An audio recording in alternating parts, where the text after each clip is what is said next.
नमस्कार। मैं प्रशांत कुमार लेकर आया हूं खेलों की दुनिया का एक ऐसा सफर जिसमें जुनून भी है और जानकारी भी। तो श्रोताओं, आप सभी का स्वागत है आपके अपने प्रोग्राम स्पोर्ट्स कैन में। आज के अंक में तमाम खेल खबरों पर विस्तार से चर्चा के लिए हमारे साथ स्टूडियो में मौजूद हैं वरिष्ठ खेल विशेषज्ञ विजय लोकपल्ली। विजय जी, स्पोर्ट्स कैन कार्यक्रम में आपका स्वागत है। नमस्कार।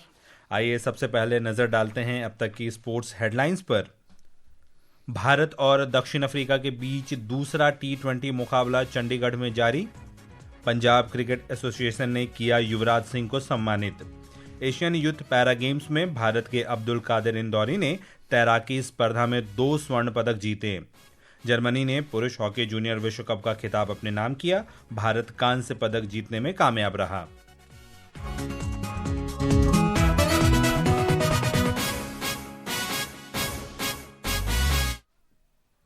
चर्चा की शुरुआत करते हैं क्रिकेट से और श्रोताओं, आपको सीधे लिए चलते हैं चंडीगढ़ के महाराजा यादवेंद्र सिंह अंतर्राष्ट्रीय क्रिकेट स्टेडियम में, जहां भारत और दक्षिण अफ्रीका के बीच दूसरा T20 मुकाबला जारी है। भारत ने टॉस जीतकर गेंदबाजी का फैसला किया है। ताज़ा समाचार मिलने तक दक्षिण अफ्रीका ने 17वें ओवर में 4 विकेट के नुकसान पर 163 रन बनाए हैं। अच्छी शुरुआत रही दक्षिण अफ्रीका की। हाँ, शुरुआत तो रही बहुत बेहतरीन, और ख़ास करके जिस ढंग से डिकॉक ने बैटिंग किया, पर अभी बड़ा क्रूशल स्टेज है। अगर आप देखें 163 पे 4 हैं उनके जी, और 2 बैट्समैन जल्दी निकल गए जी। और इस मुकाबले में अब तक वरुण चक्रवर्ती ने अच्छा प्रदर्शन किया है। उन्होंने 4 ओवर में महज 29 रन देकर 2 विकेट झटके हैं। हाँ, जो आप देखें इसमें से कितने खिलाड़ियों ने, पता नहीं वरुण को पहले खेला होगा, पर जब आप देखेंगे कि शुरुआती सीरीज अगर होती है वरुण की जिस टीम के अगेंस्ट, वो समझ नहीं पाते उनकी बॉल को। और वैसे भी वो काफ़ी स्किलफुल बॉलर है, जो स्लोअर वन है, क्विकर वन है, और जो अपना लेंथ जैसे वो वेरी करके डालते हैं। मेरे ख्याल से इस क्रिकेट में T20 हो या ODI हो, वो बहुत ही बेहतरीन बॉलर है जी। और जनरली हम देखते हैं कि नए बॉल से अर्शदीप सिंह को सफलता मिलती है। आज काफ़ी महंगे रहे हैं, 12.7 की इकोनॉमी रेट से उन्होंने 3 ओवर में 38 रन दिए हैं। जी हाँ, और कितने वाइड डालते चले गए, क्योंकि वो मुझे लगता है वो अपने लोगों के सामने शायद थोड़ा नर्वस हो गए हो। और कोई दिन होता है कि आप कुछ कोशिश कर रहे होते हो, बॉल नहीं डलती है, फिर जिद में आप वही बॉल डालने चले जाते हैं। लेकिन यहाँ तो दोनों तरफ वाइड दिए हैं अर्शदीप ने आज। और चर्चा करें अगर क्विंटन डिकॉक पे, अनुभवी खिलाड़ी रहे हैं, संन्यास से वापसी लेकर वो आ रहे हैं दक्षिण अफ्रीका के लिए, और क्या शानदार बल्लेबाजी की है उन्होंने।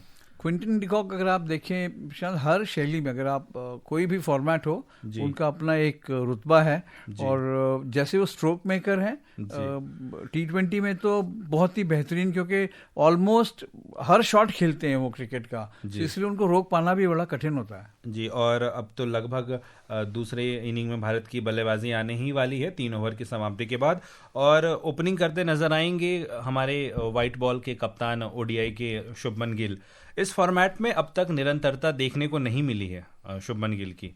हाँ, पर सेलेक्टर्स को लगता है, गौतम गंभीर को लगता है कि आगे के लिए अगर आप इन्वेस्ट करेंगे, देखिए उनकी क्षमता या उनके टैलेंट के बारे में कोई सवाल नहीं उठा सकता है। वो हैं, और आपके टेस्ट क्रिकेट के कप्तान हैं। तो मुझे लगता है कि गिल एक इनिंग्स की बात है जी, उसके बाद उनका कॉन्फिडेंस भी वापस आ जाएगा, और है तो ऊपर के लेवल के खिलाड़ी, इसमें कोई दो राय नहीं जी। गिल जरूर ऊपर के लेवल के खिलाड़ी हैं, लेकिन इसी टीम में, उसी बल्लेबाजी क्रम में विकेट कीपर बल्लेबाज संजू सैमसन, उन्होंने 3 शतक लगाया था।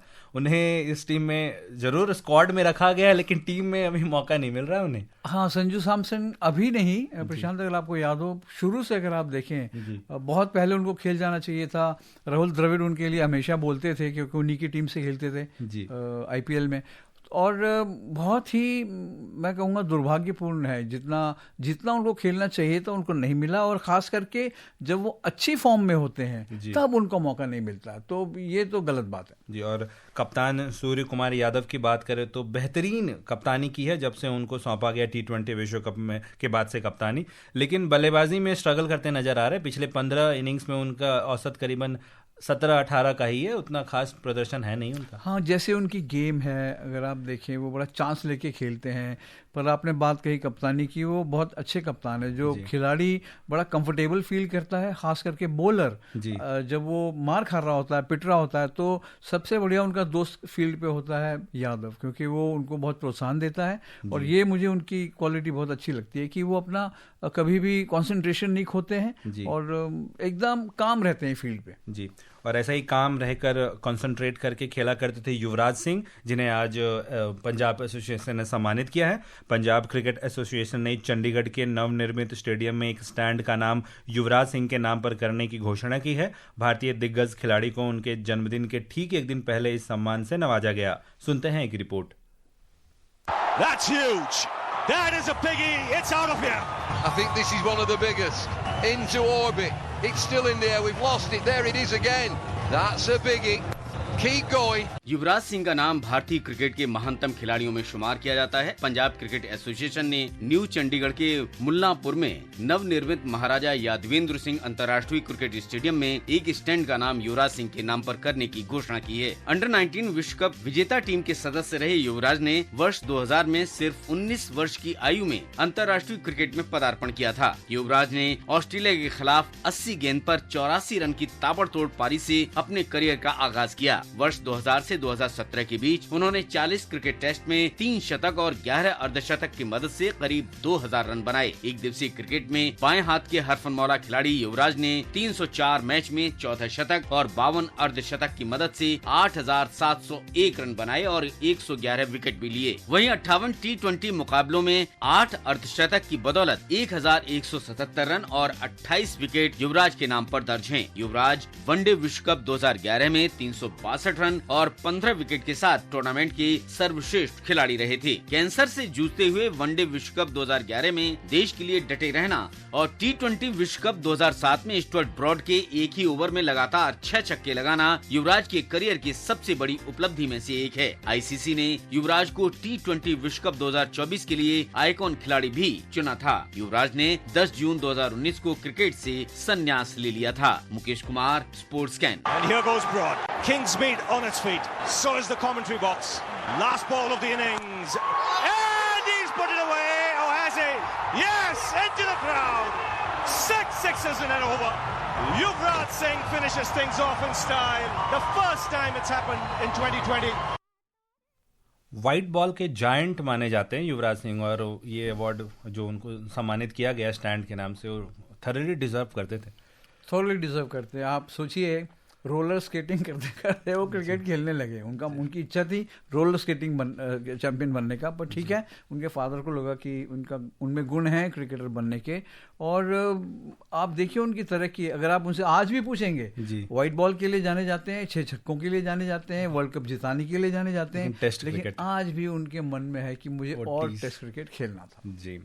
और वहीं पंजाब के मुख्यमंत्री भगवंत मान ने ये घोषणा की है कि भारतीय महिला क्रिकेट टीम को विश्व विजेता खिलाड़ियों और उनके कोचिंग स्टाफ को सम्मानित किया जाएगा। इन खिलाड़ियों में कप्तान हरमनप्रीत कौर, अमनजीत कौर, हरलीन और देओल और उनके कोचिंग स्टाफ शामिल हैं। उधर आईसीसी ने नई क्रिकेट रैंकिंग जारी कर दी है। ताज़ा रैंकिंग में जो रूट टेस्ट क्रिकेट में शीर्ष स्थान पर है, वहीं गेंदबाजों में जसप्रीत बुमराह 879 अंक के साथ टॉप पर हैं। दिग्गज बल्लेबाज विराट कोहली ओडीआई में दूसरे स्थान पर, वहीं रोहित शर्मा पहले स्थान पर काबिज हैं। कुलदीप यादव तीसरे स्थान पर पहुंच गए हैं। T20 बल्लेबाजी में अभिषेक शर्मा पहले और गेंदबाजी में वरुण चक्रवर्ती पहले स्थान पर मौजूद हैं। एशिया कप अंडर 19 क्रिकेट प्रतियोगिता में भारत का सामना कल यूएई से होगा। भारत कप्तान आयुष मात्रे के नेतृत्व में कल अपने अभियान की शुरुआत करेगा। इंपॉर्टेंट रहने वाला है ये टूर्नामेंट। बांग्लादेश अभी विजेता है, 2023-24 में जीता था, और भारत उससे पहले 2018, 19 और 21 में ये टूर्नामेंट जीता। हाँ, पर बांग्लादेश की टीम जूनियर लेवल पे अच्छी रही है हमेशा, तो इसमें कोई आश्चर्य नहीं हुआ कि जब वो जीते थे ये खिताब। पर भारत के लिए, खास करके म्हात्रे के लिए इम्पोर्टेंट इसलिए होगा कि ये बेस्ट टाइम है उनको दिखाने के लिए लीडरशिप जी, और उस लेवल पे, ऊपर के लेवल पे कितनी अच्छी परफॉर्मेंस वो दे सकते हैं। बैट्समैन अच्छे हैं, इसमें कोई दो राय नहीं। जी। उधर बीसीसीआई 22 दिसंबर को 31वीं एपेक्स काउंसिल बैठक में महिला और पुरुष क्रिकेटरों की वेतन संरचना में बदलाव पर चर्चा करेगा। बैठक ऑनलाइन होगी और शाम 7 बजे शुरू होगी। महिलाओं के सेंट्रल कॉन्ट्रैक्ट में भी बदलाव की संभावना है। इस बैठक में पुरुष टीम के सेंट्रल कॉन्ट्रैक्ट पर भी चर्चा की जाएगी। रोहित शर्मा और विराट कोहली के ग्रेड पर ध्यान दिया जाएगा और शुभमन गिल को भी A+ ग्रेड में डालने की बातें चल रही है और रोहित शर्मा और विराट कोहली तो A+ में ही है। अभी इस पे चर्चा की जाएगी कि उन्हें A+ से हटाकर A में डाला जाए, B में डाला जाए। हालांकि उनका प्रदर्शन A+ लायक ही है। हाँ, बीसीसीआई तो है इसमें इन्वॉल्व है, सेलेक्टर्स की भी राय ली जाती है। और आप ये देखना पड़ेगा कि एक खिलाड़ी कितनी फॉर्मेट खेलता है। अगर कोई 2 फॉर्मेट खेल रहा है और अच्छा कर रहा है तो आपको उसको अच्छी कैटेगरी में रखना चाहिए और क्यों नहीं। इस वक्त अगर आप देखें परफॉर्मेंस कंसिस्टेंसी रही है खिलाड़ियों की, तो गिल होने चाहिए, टेस्ट कैप्टन है आपके। जी बिल्कुल।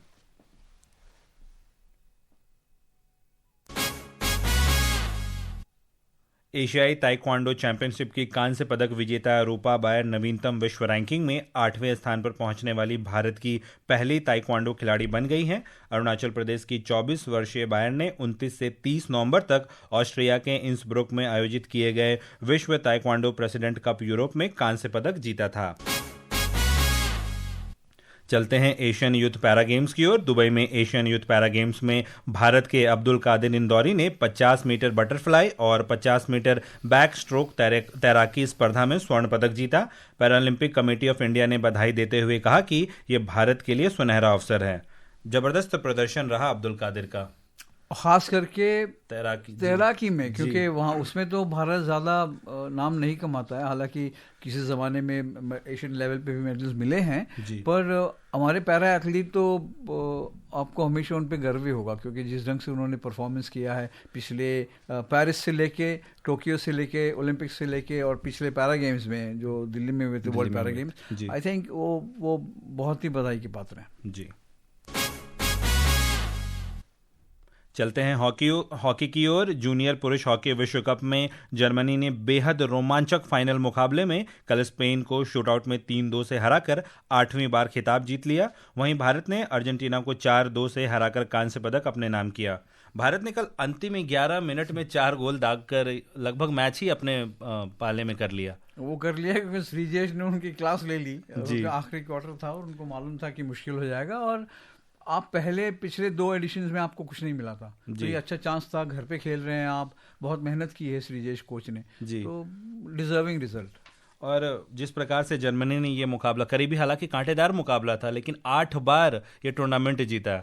जर्मनी आप कभी देखिए, कोई भी खेल हो, चाहे खास करके फुटबॉल देखें आप वर्ल्ड लेवल पे, और हॉकी भी देखें आप, कंसिस्टेंट रहते हैं और बहुत ही जिसे कहते हैं ना स्ट्रेंथ वाली हॉकी, स्पीड वाली हॉकी वो खेलते हैं। जी। चर्चा करते हैं फुटबॉल पर। इंडियन फुटबॉल वुमेन्स लीग प्रतियोगिता 20 दिसंबर से कोलकाता के नेशनल सेंटर ऑफ एक्सीलेंस में खेला जाएगा। पहला मुकाबला सेतु एफसी और किक स्टार्ट एफसी के बीच होगा। अखिल भारतीय फुटबॉल महासंघ ने आज घोषणा की कि ये प्रतियोगिता 2 चरणों में खेली जाएगी। सीनियर और अंडर 20 महिला राष्ट्रीय टीम की अपनी अपनी श्रेणियों में अगले साल AFC महिला एशिया कप में इसके तहत भाग लेंगी। जो भी खिलाड़ी इसमें अच्छा प्रदर्शन करेंगे। उधर दिग्गज महिला फुटबॉल खिलाड़ी बेमबेम देवी और आशा लता देवी को उनके शानदार प्रदर्शन के लिए एशियाई फुटबॉल परिसंघ ने महिला एशियाई कप की ड्रीम 11 फुटबॉल टीम के लिए नामांकित किया है। पद्मश्री से सम्मानित होने वाली एकमात्र भारतीय महिला फुटबॉलर पूर्व कप्तान बेमबेम ड्रीम 11 टीम के लिए नामांकित 12 मिडफील्डरों में से एक है। इससे पहले उन्होंने 21 मार्च 2026 में ऑस्ट्रेलिया में जो एशियाई फुटबॉल कप है वो अगले साल खेला जाएगा, और मणिपुर में उन्होंने पिछले साल जो है आशालता ने एक कप्तानी भी की थी। आशालता ने 2022 में भारत की महिला एशिया कप में भारत की कप्तानी भी की है उन्होंने। उधर छत्तीसगढ़ में बस्तर ओलंपिक का आयोजन किया जा रहा है। इसके तहत 3 चरणों में विकासखंड, जिला और संभाग स्तर पर प्रतियोगिताएं हो रही है। इन प्रतियोगिताओं में बस्तर संभाग के सभी 7 जिलों के खिलाड़ी भाग ले रहे हैं।